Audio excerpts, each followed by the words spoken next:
second graders. Welcome to your TV classroom. Today is Friday, January 8th.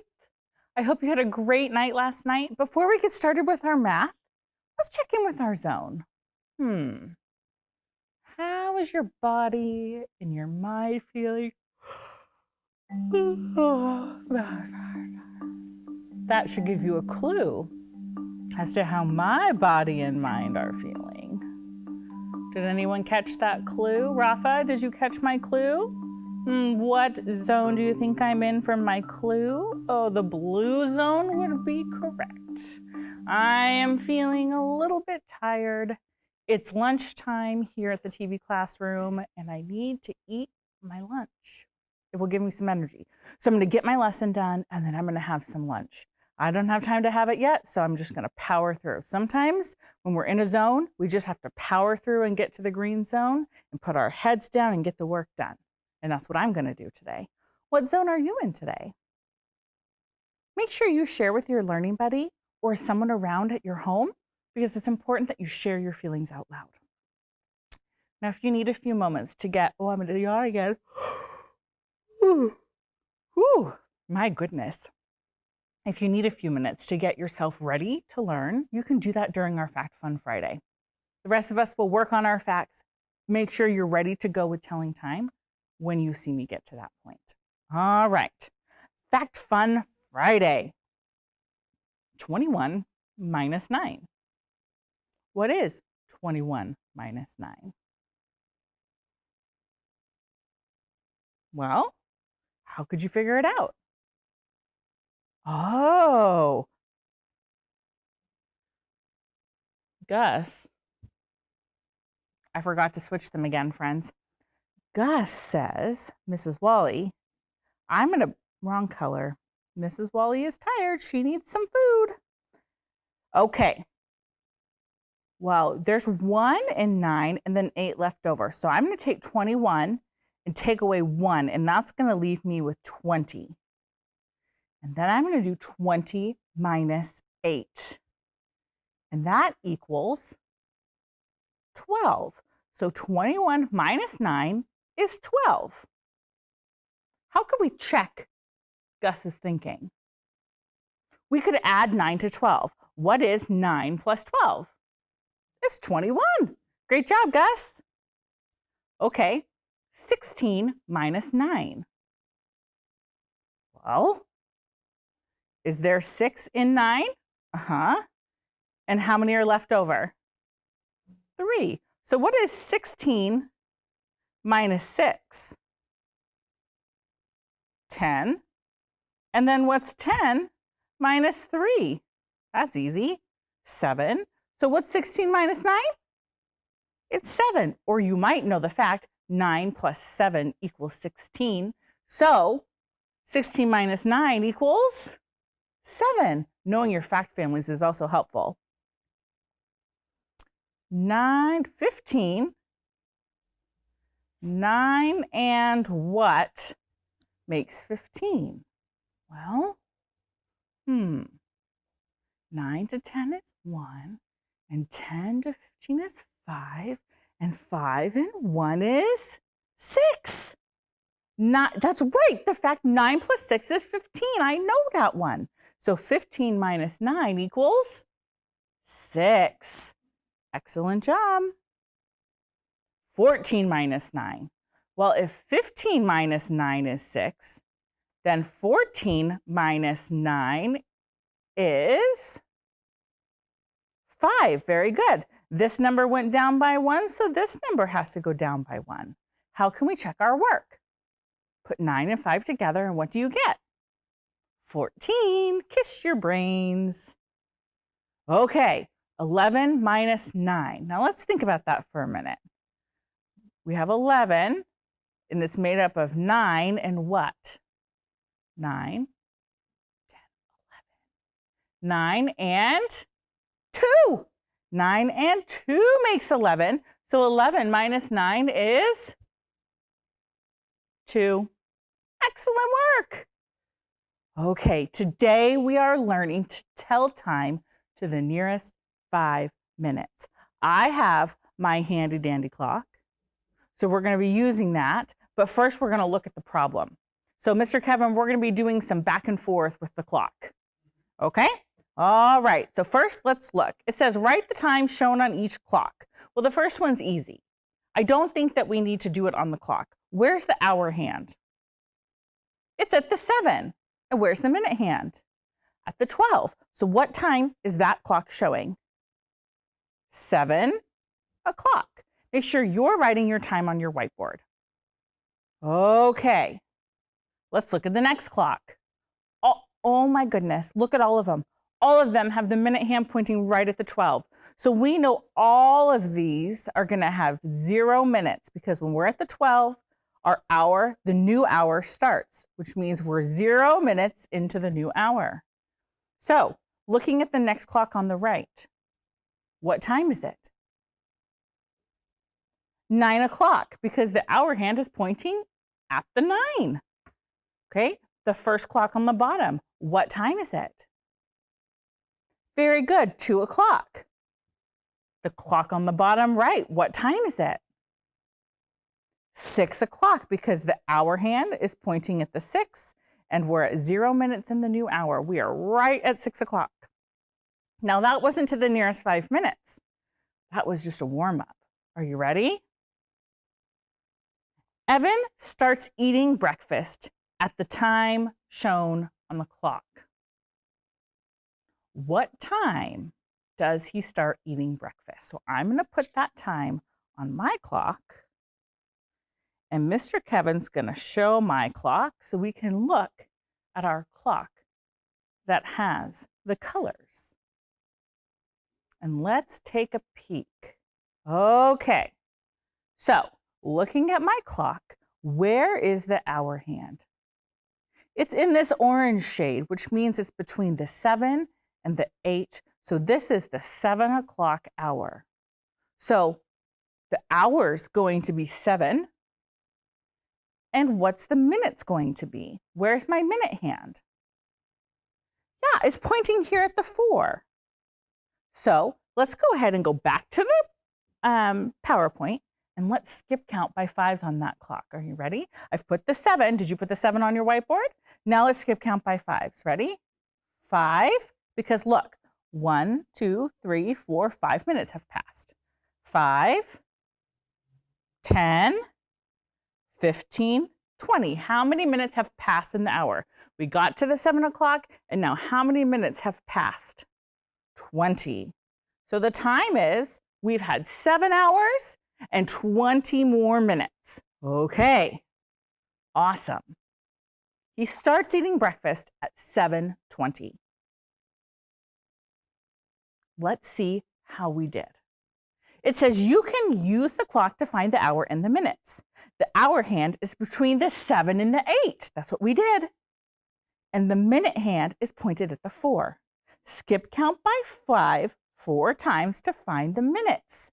Did we do it? Yes, we did it. Then it says, you can use time you already know to find the time and hour, find the hour and minutes. I wonder what they mean by that. Look at this clock, this one right here. It's not at 7:20. What time is it at? It's at 7:15. Oh, we're really good at the 15s, right? We practiced those in first grade. So we've got 7:15. If I know this is 7:15 and I don't have to count it, well, 5 more than 15 is 20. 15 plus 5 is 20. So the time is 7:20. We just checked our work. And I think our answer is accurate because we got the same answer both ways. Okay. What time did Evan start eating breakfast? 7:20. Is it AM or PM? When do we eat breakfast? AM. Okay. The clock shows the time Evan finishes breakfast. Okay. So I'm going to put this time on our clock, and Mr. Kevin is going to show you our clock. Oh dear, it's stuck. Uh-oh, the minute hand and the hour hand are stuck together. Okay. So Mr. Kevin's going to show you our clock, and we have to figure out the hour.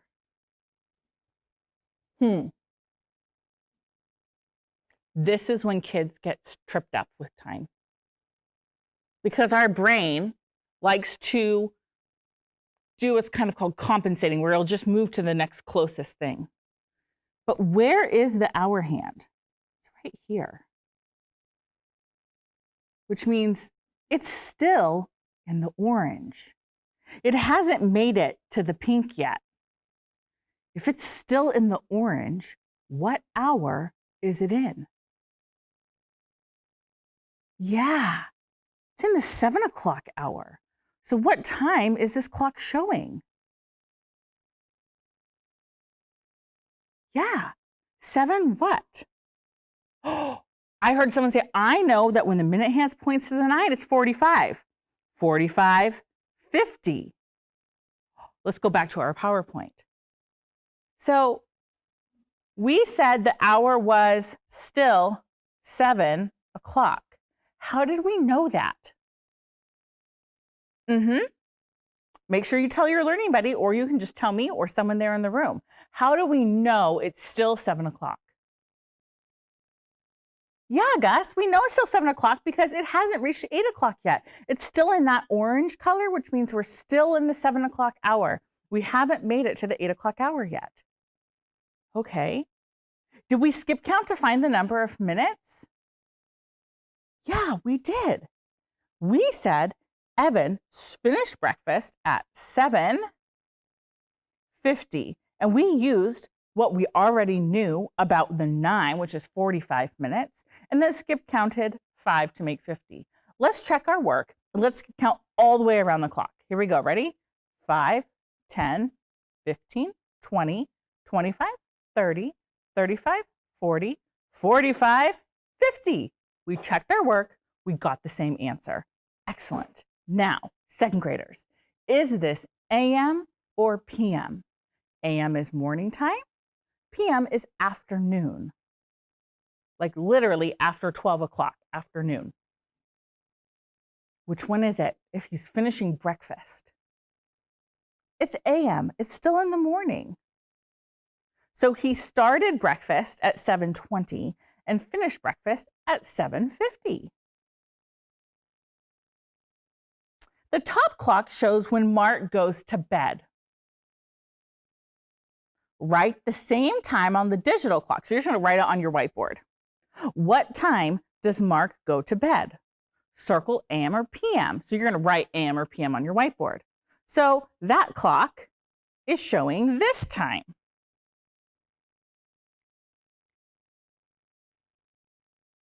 Okay, Mr. Kevin, can you show our whiteboard? Okay. Where's the hour hand? The hour hand's the short one. Where is it? It's right here. Okay, what color is it in? It's in the pink, which means the pink comes after the 8. So this is the 8 o'clock hour. So on our digital clock on your whiteboard, you should now write 8 and then the colon. Okay, and how many minutes? Pebble said, Mrs. Wally, when the minute hand is at the 6, that's 30 minutes past. Pebble's right. How can you use that to help you figure out this one? It's just 5 more. What's 30 plus 5? 35. You should have 8:35 written on your board. Now, is this AM, the morning time, or PM, after 12 o'clock in the afternoon? What's going on in this story? Mark is going to bed for the night. AM or PM? PM, afternoon. He's going to bed. We don't go to bed for the night in the morning. We go to bed for the night in the evening, which is PM. Okay, I want you to do the next one on your own. Kate gets home from school at the time shown on the clock. Circle AM or PM. Home from school. Write on your whiteboard, is it AM or PM? And then show the same time by drawing the hands on the clock. Now, if you have your workbook, you can open it up to the time, to lesson 11, and that will show the telling time, okay? So, and you can find one of these clocks and draw it on there, or you can make your own clock, or you might have one of these handy clocks at home and you can show it that way. So I'm going to give you about 1 to 2 minutes to write AM or PM, getting home from school, 3:10, is it AM or PM, and then making it on a clock. Are you ready? Go.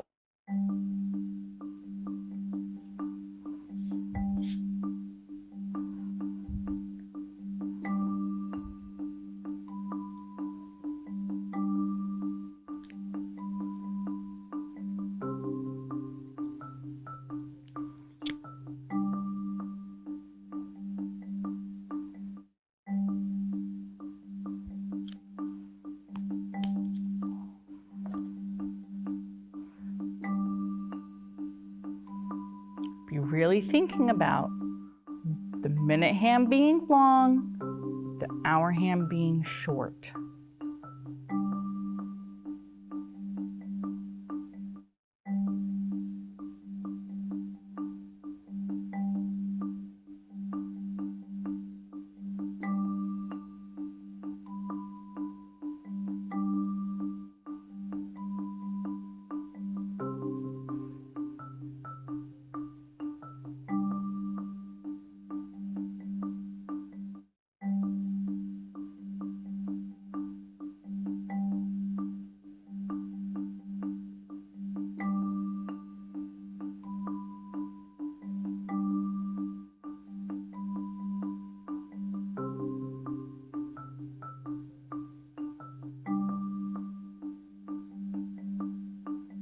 Okay, so if it's 10 minutes past, where am I going to draw my minute hand, the long one? Where is 10 minutes? Pointing at the 2. So I'm going to take my pen and I'm going to draw a long minute hand to the 2. Now it's 3:10, so are we exactly at 3 o'clock? No, but are we just starting the 3 o'clock hour? Yeah, so our hour hand's going to be pretty close to the 3, like that. That is what you should have on your clock. Now, is it AM or PM? She's getting home from school.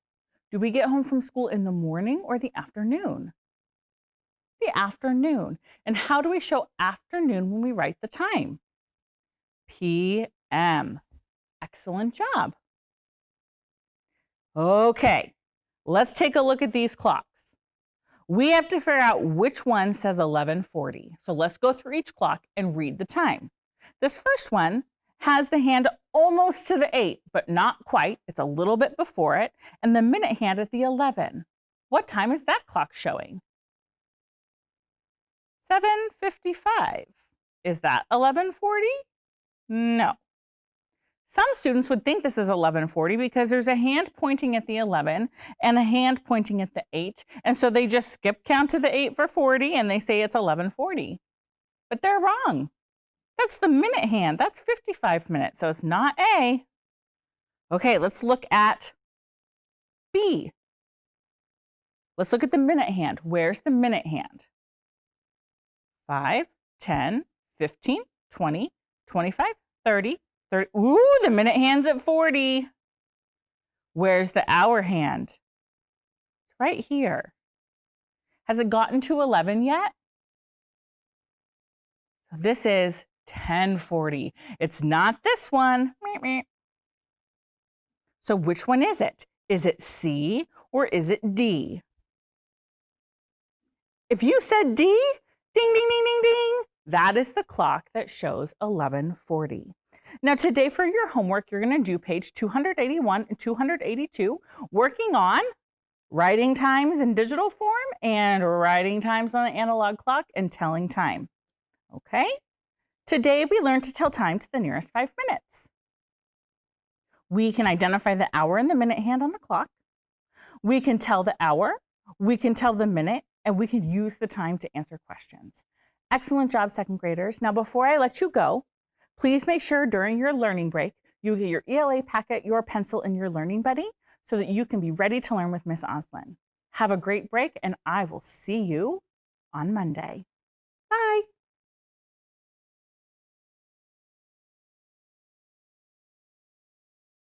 Hello, my name is Denise, and I'm a violinist with the Northwest Sinfonietta. I'm here for us to share a moment of breathing and listening to music together today. Let's start by getting centered by taking a few breaths together. We're going to inhale to a count of 4, and then we're going to hold our breath for 4 counts, and then we'll exhale to a count of 4. Get comfortable, relax your shoulders, maybe roll your head side to side once or twice, and let's inhale. 1, 2, 3, 4. Now hold your breath. 1, 2, 3, 4, and exhale. 1, 2, 3, 4. Let's do that one more time. This time I won't count aloud. We can all count in our heads. And if you like, go ahead and close your eyes. Ready? Inhale. Hold your breath. And exhale. Well done.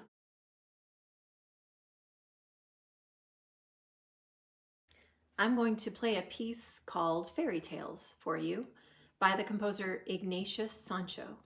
He lived from 1729 to 1780. If you think of fairy tales, what comes to your mind? Maybe magical creatures or talking animals or kids off having adventures. What feelings get stirred up in you by those stories? And how would you express those feelings in music? Do you think the music would be slow and quiet with long singing tones? Or maybe it would be light and fast, like sounds of laughter and dancing? Listen to this piece and notice what kind of feeling Ignatius Sancho expresses with his music.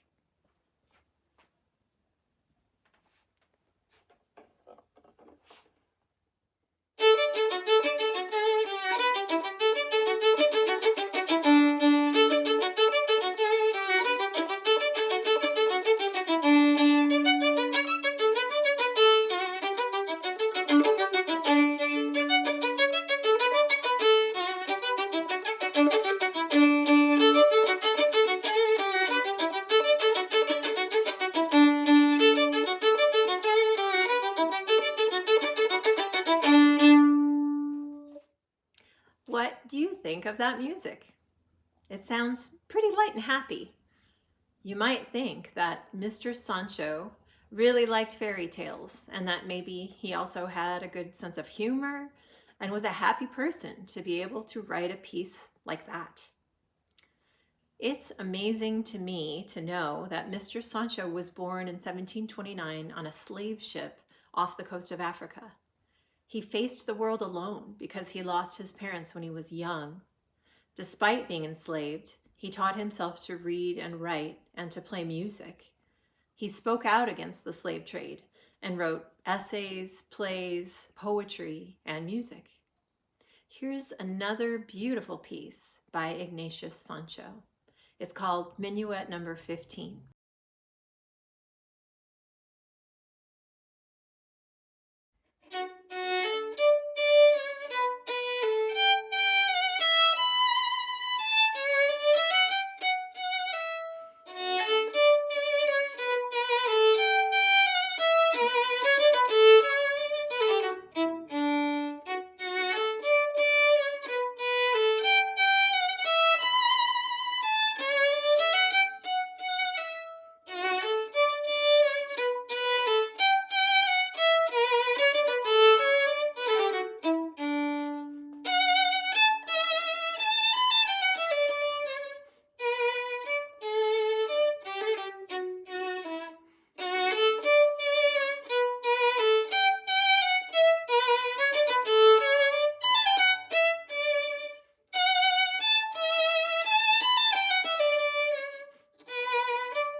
Ignatius Sancho was eventually freed from enslavement and went on to start a business, a successful grocery store, and to become the first Black person of African origin to vote in England. He was also the first Black composer to have his music published. I hope you've enjoyed listening to Ignatius Sancho's music with me and to taking a few breaths together.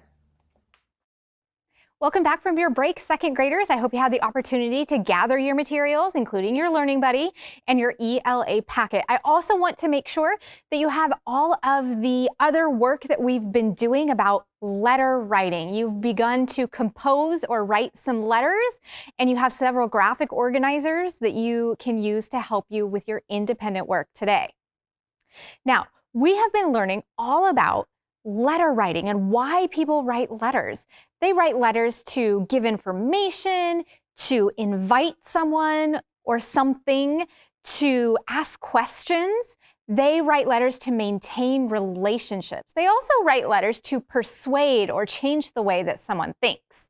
Now, today we're going to learn that letter writers develop their letters by providing reasons or examples for their thoughts and opinions. So providing reasons or examples for your thoughts and opinions. And you're going to get an opportunity to practice doing that today. Before we actually get started, we're going to go back into one of the books that we have already read, and it provides examples of how the author wrote letters and provided reasons and examples for thoughts and opinions of the characters in the letters.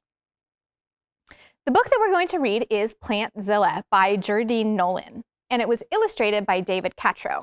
Now, you'll remember Plantzilla is a book written in letters where our character, Mortimer, is writing a letter to his teacher at first, asking if Plantzilla, the class plant, can come stay with him for the summer.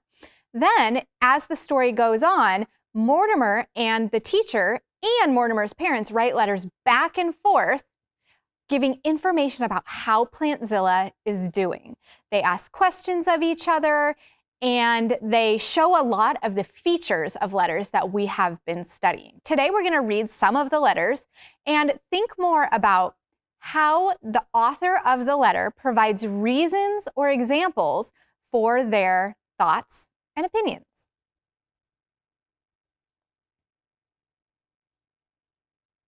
You'll remember it starts off with Mortimer looking very blue. And then the first letter. June 8, Dear Mr. Lester, I would like to bring Plantzilla home for the summer. All year long, I sat next to him. I brushed him. I watered him. I kept his growth charts. Plantzilla is the only plant I care that much about. Besides, he might miss me over vacation and wonder where I am. I want Plantzilla. Only Plantzilla. Please? I have had so much fun with him in third grade. I can hardly wait until next year. Your new, soon-to-be fourth grade student, Mortimer Henryson. So as we can hear, Mortimer tells his teacher that he wants to take Plantzilla home and care for the plant all summer. Then he gives because statements, or answering the question, why? Why does Mortimer want to take Plantzilla home? Why does Mortimer love Plantzilla?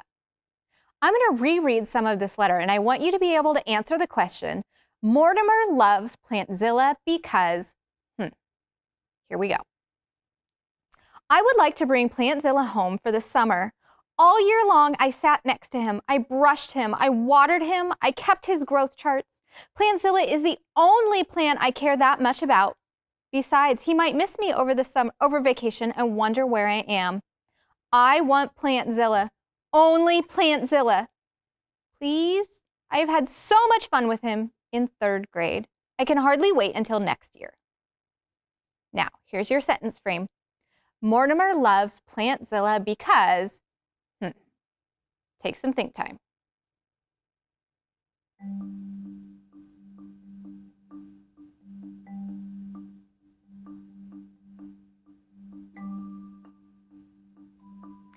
Now, turn and tell your learning buddy what you're thinking about why Mortimer loves Plantzilla using this sentence frame. Gus, Mortimer loves Plantzilla because he spent so much time taking care of him, and he's also concerned that Plantzilla might miss him over the summer vacation. Now, you might have had your own idea using evidence from the text about why Mortimer loves Plantzilla. And we're going to continue reading a couple more letters from this text, paying close attention to how the authors of the letters provide reasons using the words because to help them justify or explain their thoughts or opinions. So this is another example when Mr. Lester writes back to Mortimer's parents. June 9th, dear Mr. and Mrs. Henryson, I am delighted Mortimer has chosen Plantzilla. The plants were named based on their characteristics. The children nicknamed this one Plantzilla because Zilla sounds like cilia. As you are probably aware, cilia is a term used in botany to describe a hair-like material that can run along the margin or edge of a structure, such as a leaf, usually forming a fringe. Mortimer has taken charge of Plantzillia's care and development. I am sure he will want to continue this over the summer. Of course, there are cases where the fondness of these plants grows as well. Don't be surprised if you find it difficult to part with Plantzilla at summer's end. If this should happen, I'd be happy to tell you adoption is not out of the question. Feel free to write or have Mortimer drop me a postcard if any questions should crop up, or just to let me know how things are going. From Samuel G. Lester. Now, here, Mr. Lester also uses the word because to explain how Plantzilla got its name. I'm going to reread just that part and pay close attention to why does Plantzilla have the name Plantzilla. I am delighted Mortimer has chosen Plantzilla. The plants were named based on their characteristics. The children nickname this one Plantzilla because Zilla sounds like cilia. Now we know how Plantzilla got its name, and Mr. Lester included this information and explained his thinking of how the plant got its name based on its characteristic. This is one thing that letter writers do, is include reasons to justify their thoughts and opinions. Now, we're going to practice doing this today. We're going to practice making sentences using the word because. And just a reminder, the word because answers the question, why? So in your ELA packet, I want you to find page 18. It looks like this, and it's called 10 of My Favorite Things. And then on the other side is page 17, describing words and phrases. And we're going to use both of these documents today. So get page 18 in front of you with your name and today's date, which is January 8th, 2021.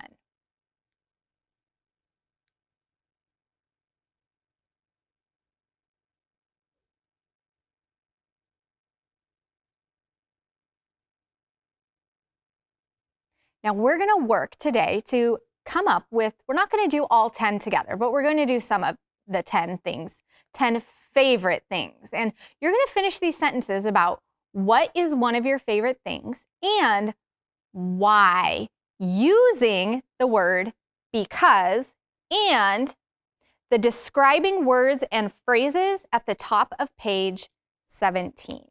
So let's start with number 1. It says, favorite movie because. So take some time and think about what is your favorite movie and why.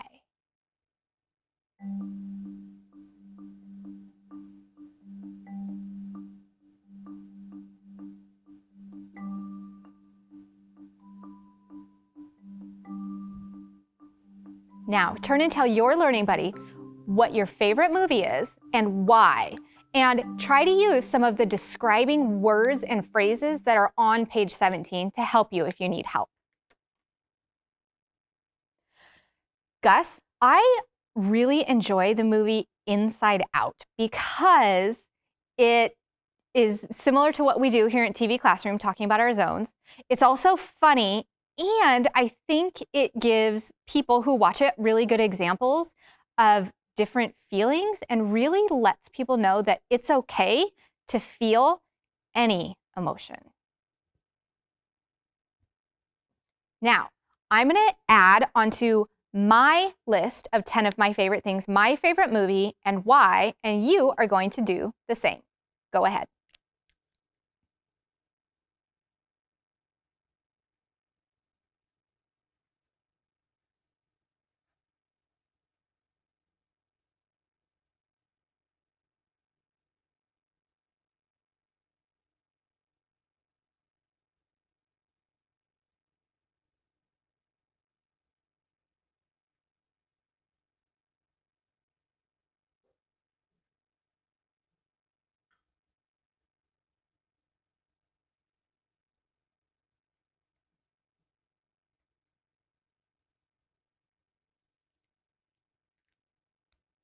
Now, the next one.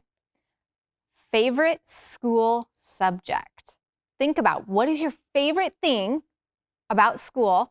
You can't say recess and you can't say lunch. And you have to think about why is it your favorite? Using because. Take some think time.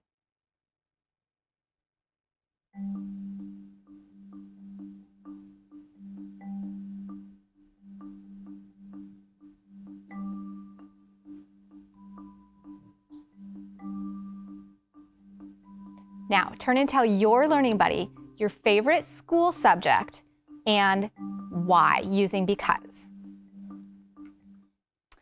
Gus, my favorite school subject is reading because it can be anything depending on the book that I'm reading. It can be full of action, it can be funny, it can be interesting, it can be knowledgeable if I'm reading a nonfiction text. Now, go ahead and fill in on your chart your favorite school subject and why. Try to use as many different describing words or phrases that appropriately fit your school subject.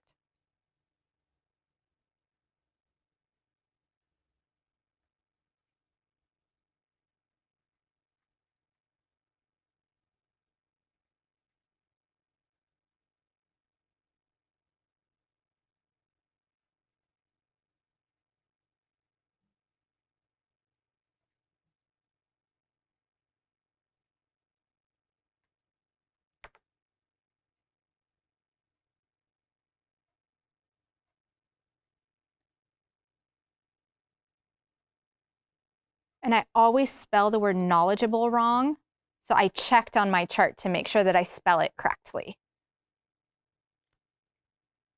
Now, let's see.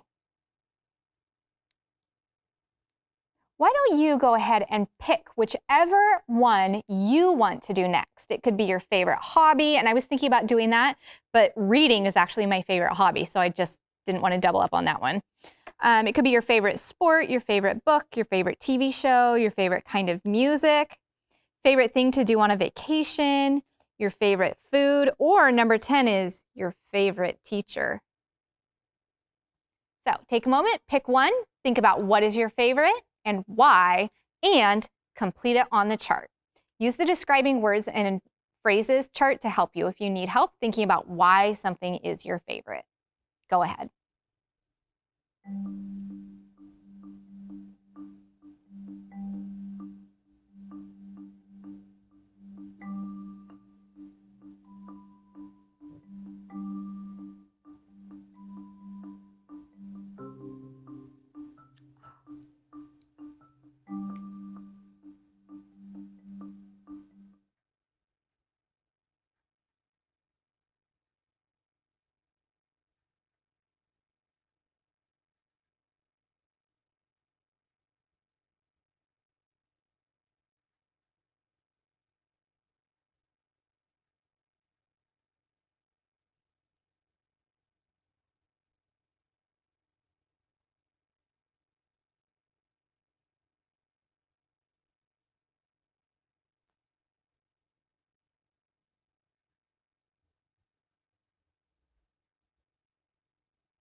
Now, I said my favorite thing to do on a vacation is sit on the beach because it's comfortable, quiet, and salty. And all three of those words were on the describing words and phrases chart. There are also additional words that you could use to describe books. If you wanted to write about your favorite book, you could use the collecting lesson chart. It's the middle of the chart underneath the one we just did. Now, today we learned that letter writers develop their ideas by providing reasons or examples for their thoughts and opinions. And we just practiced doing that with some of our favorite things. And we saw examples in Plantzilla of how our author included reasons using the word because to justify or explain the thoughts and opinions of our characters. You're going to do that today when you are practicing writing letters. You're also going to think about all of the other things that we've already learned about writing letters. What is your purpose? Can you ask questions to encourage someone to have a conversation with you, but in a letter? Are you going to get more information? Are you writing an invitation to someone? Also think about all of the features of letters. Are you going to include the date?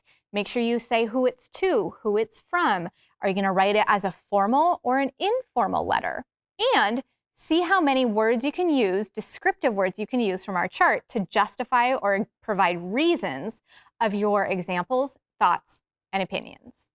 You're also going to continue practicing finding powerful word patterns to help you be a strong reader and writer. You're also going to practice tackling a word, maybe because is a word that is tricky for you. You can use your tackle a word chart to help because become a word that is no longer tricky for you. You're also going to continue practicing reading a page in your SnapWords book. And if it's something that you're comfortable sharing, you can ask an adult if they can record you, and then you can send it to us here at TV Classroom. You could also send us your list of your 10 favorite things, and your person can scan it or take a picture and you can email it to us here at our TV Classroom, or you can send it in the mail in an envelope, and we'll give you our address at the end of the show. We would love to read all about your 10 favorite things.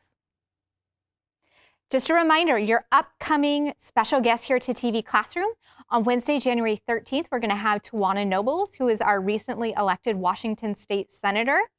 And on Wednesday, January 20th, Stephen Dunkelberger will be here. He's an educator here in Tacoma, but he's also a historian. So he's going to take us around to different neighborhoods in Tacoma and teach us all about history in our own backyards. Also on Wednesdays, don't forget, we have our art lessons with Miss Teresa every Wednesday. So be sure you tune in for that. Now it's time for our affirmation. This is the time when we get to say positive things to lift ourselves up before you go off to do your independent reading and writing today. So the affirmation that I want you to repeat to yourself today is, I am brave. Practice saying that with me. I am brave. Excellent job today, second graders. Thank you so much for reading and writing and thinking with me today. Hope you have a great rest of your day and a great weekend. And I will see you back here Monday in our TV Classroom. Bye.